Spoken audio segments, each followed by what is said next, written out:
تاجر کی دعا۔ بیان کیا جاتا ہے کہ شہر کوفہ کا ایک تاجر کلاش ہو کر مقروض ہو گیا۔ نوبت یہاں تک پہنچی کہ اس نے بازار جانا چھوڑ دیا، قرض خواہوں کے مطالبے سے بچنے کے لیے گھر میں رہنے لگا۔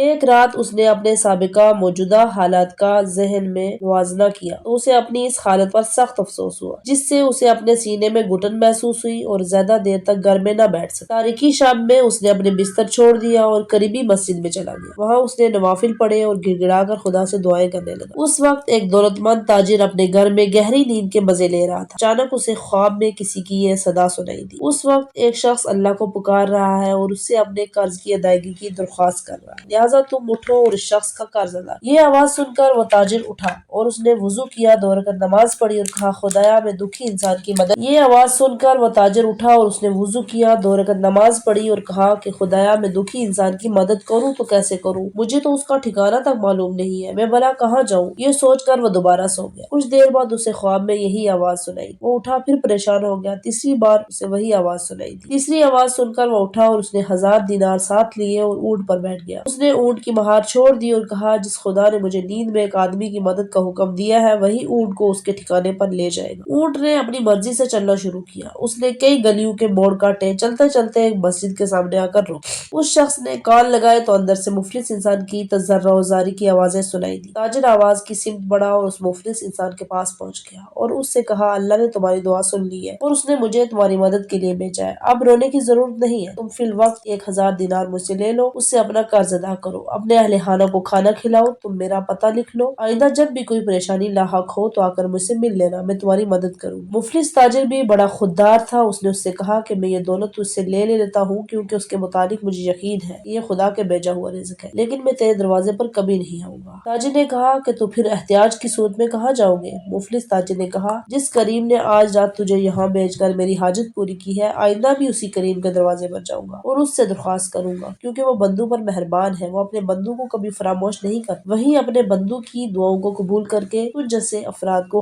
خبر گیری کے لیے بھیجتا ہے، کیونکہ وہ بندوں پر مہربان ہے، وہ اپنے بندوں کو کبھی فراموش نہیں کرتا، وہی اپنے بندوں کو دعاؤں کو قبول کر کے تجھ جیسے افراد کو خبر گیری کے لیے بھیجتا ہے۔